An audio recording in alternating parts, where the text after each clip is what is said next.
Hello viewers, আজকে আমি তোমাদের জন্য এঁচোড় চিংড়ির রেসিপি নিয়ে এসেছি। এঁচোড় নিরামিষভাবে তো করেই দেখিয়েছি, এবার এঁচোড় চিংড়ি যেটা যে কোনো অনুষ্ঠান বাড়িতে আমরা দুপুরের খাবারে বা রাত্রের খাবারে এঁচোড় চিংড়ি সার্ভ করা হয় এবং সেটা খেতে দারুণ টেস্টি হয়। তো আমি যেভাবে বানিয়েছি তোমরা যদি সেইভাবে ফলো করে বানাও তাহলে দেখবে একদম ওই রকম খেতে লাগছে। এবং এই এঁচোড় চিংড়ি কিন্তু দারুণ টেস্টি খেতে হয়। চিংড়ি মাছের জন্য স্বাদ দ্বিগুণ বেড়ে যায়। এটা ভাত, রুটি, লুচি, পরোটা, ফ্রাইড রাইস, পোলাও সব কিছুর সঙ্গে খেতে পারো। তার জন্য আমি এঁচোড় নিয়ে 700 গ্রাম মতো এঁচোড় নিয়ে সেদ্ধ করে নুন হলুদ দিয়ে সেদ্ধ করে রেখে দিয়েছি। দুটো বড় সাইজের আলুকে ডুমো করে কেটে রেখেছি, দুটো মিডিয়াম সাইজের পেঁয়াজকে কুচো করে রেখেছি, 1 চামচ আদা বাটা রেখেছি, 1 চামচ রসুন বাটা রেখেছি, জিরে, ধনে, লঙ্কা আর হলুদ গুঁড়ো রেখেছি, আর কাশ্মীরি লঙ্কার গুঁড়ো নিয়েছি। চিংড়ি মাছ 200 গ্রাম মতো নিয়েছি, বেশ ধুয়ে বেছে নুন হলুদ মাখিয়ে রেখেছি। বড় টমেটো একটা পেস্ট করে রেখেছি, আর এদিকে সাদা জিরে, তেজপাতা, শুকনো লঙ্কা আর 2টো এলাচ, 2টো দারচিনি, 2টো লবঙ্গ গরম মশলার জন্য এই আমি রেখেছি। প্রথমেই আলুটাকে ভেজে নিতে হবে, তাই সাদা তেল গরম করে তার মধ্যে আলুটাকে দিয়ে বেশ আলুটা একটু রং ধরা অবধি ভেজে নিয়ে আলুটাকে আমি তুলে নেব। আলু তুলে নিয়ে এইবার ওই তেলের মধ্যে আমি যে চিংড়ি মাছটা রেখেছি সেই চিংড়ি মাছটা ভেজে নেব। চিংড়ি মাছটা ধুয়ে ভালো করে কিন্তু নুন হলুদ মাখিয়ে রেখেছিলাম, পরিষ্কার করে বেছে নিয়ে এবার সুন্দর করে চিংড়ি মাছটা একটু ভেজে নেব। 2 মিনিট মতো ভাজলেই চিংড়ি মাছ ভাজা হয়ে যাবে। চিংড়ি মাছ বেশি ভাজতে হবে না, তাহলে শক্ত হয়ে যায়। দেখো যে একটু গুটিয়ে এসছে, ভাজা হয়ে গেছে। আমি তুলে নিলাম চিংড়ি মাছগুলো। এইবার কড়াইতে তো তেল মোটামুটি শেষ হয়ে এসছে, এইবার আমি সর্ষের তেল বড় 1 চামচ দিয়ে দিলাম। দিয়ে তার মধ্যে সাদা জিরে, তেজপাতা, শুকনো লঙ্কাটা দিয়ে দিলাম, আর যে গোটা গরম মশলা আর জিরে রেখেছিলাম সেইগুলো দিয়ে দিলাম। আমি ছোটো এলাচগুলোকে থেতো করে নিয়েছি। ফোড়নটা ভালো ভাজা ভাজা হয়ে গেলে, বেশ গন্ধ বেরোলে তার মধ্যে আমি পেঁয়াজগুলো দিয়ে দিলাম। পেঁয়াজটাও একটু ভাজা হবে, তারপরে আমি তার মধ্যে আদা বাটা আর রসুন বাটাটা দিয়ে দিচ্ছি। দিয়ে ভালো করে মিশিয়ে নিয়েছি সুন্দরভাবে।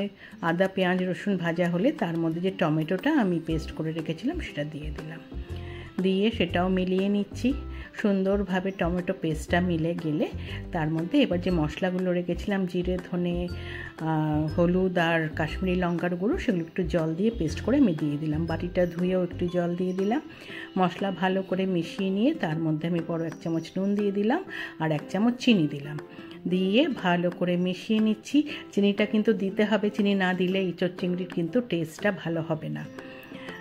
তারপরে ভালো করে মশলাটা মিশে গেলে তার মধ্যে আমি যে আলুগুলো ভেজে রেখেছিলাম সেইগুলোকে দিয়ে দিলাম। দিয়ে ভালো করে আলুটা মিশিয়ে নিয়ে মশলার মধ্যে একটু ঢাকা দিয়ে 2-3 মিনিট মশলাটা কষাবো। তারপরে দেখো আমি ঢাকাটা খুলেছি, বেশ সুন্দর তেল ছেড়ে গেছে মশলাটায়। এইবার যে আমি এঁচোড়টা সেদ্ধ করে রেখে দিয়েছিলাম সেই এঁচোড়টা আমি দিয়ে দিলাম। দিয়ে এঁচোড়টাকেও এবার ভালো করে মশলা আর আলুর সাথে মিশিয়ে নেব। সুন্দরভাবে ওপর নিচ করে কিন্তু মিলিয়ে নিতে হবে, যাতে সমস্ত মশলা এঁচোড়ের গায়ে লেগে যায়। সুন্দরভাবে মিশে যখন যাবে তখন কিন্তু আমি আবার ঢাকা দিয়ে এটাকে 2 মিনিট হতে দেব, যাতে এঁচোড়ের মধ্যে সব মশলা টশলা ঢুকে যায়। 2 মিনিট পরে খুলেছি, অনেকটা এঁচোড়টা দেখো মশলার সঙ্গে মিশে গেছে, বেশ মজে মজে গেছে। এইবার আমি এতে জল দিয়ে দেবো, বেশ ভালো পরিমাণে আমি বড় 1 গ্লাস মতো জল দিয়ে দিলাম। দিয়ে এই জলের মধ্যে সমস্ত কিছু ভালো করে ডুবিয়ে মিশিয়ে দিলাম। দিয়ে এইবার কিন্তু আমি যে চিংড়ি মাছটা ভেজে রেখেছি সেইটা ওপর দিয়ে ছড়িয়ে দিয়ে আমি ঢাকা দিয়ে 5 থেকে 7 মিনিট হতে দেবো, গ্যাসটা মিডিয়াম থেকে লো করে। তারপরে আমি ঢাকা খুলে আমি দেখে নেব আলু সেদ্ধ হয়েছে কিনা। দেখো আমার আলুটা ভালো সেদ্ধ হয়ে গেছে। এঁচোড় তো সেদ্ধ করাই ছিল, চিংড়ি মাছও তো বেশিক্ষণ লাগে না। আমার তরকারি কিন্তু মোটামুটি হয়ে গেছে। এবার ওপর থেকে আমি 1 চামচ গরম মশলার গুঁড়ো আর বেশ বড় করে 1 চামচ আমি ঘি ছড়িয়ে দিলাম। সমস্ত কিছু ঘি গরম মশলা ভালো করে উপর নিচ করে মিশিয়ে দিয়ে এইবার আমি গ্যাস বন্ধ করে ঢাকা দিয়ে স্ট্যান্ডিং টাইমে 5 মিনিট রেখে দেবো। 5 মিনিট পরে খুলেছি, আমার এঁচোড় চিংড়ি একদম রেডি টু সার্ভ। এটা খেতে দারুণ টেস্টি হয়। আমি দেখো সার্ভিং বলে নামিয়ে নিয়েছি। আমি কিন্তু আজকে ভাতের সঙ্গে দুপুরে এটা সার্ভ করব, তবে তোমরা কিন্তু রুটি, লুচি, পরোটা, পোলাও, ফ্রাইড রাইস সব কিছুর সঙ্গেই এঁচোড় চিংড়ি কিন্তু সার্ভ করতে পারো। দারুণ খেতে টেস্ট হয়। এইভাবে একবার বানিয়ে দেখো, এই এঁচোড় চিংড়ি কিন্তু তোমাদের খুব ভালো লাগবে।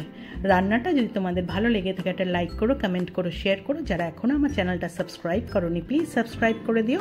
পাশে থাকা বেল আইকনটা প্রেস করবে, তাহলে আমার তৈরি সমস্ত রান্নার নোটিফিকেশন তোমাদের কাছে পৌঁছে যাবে। আবার নতুন রান্না নিয়ে আসবো। আজকে তাহলে চলি, তোমরা ভালো থেকো, টাটা।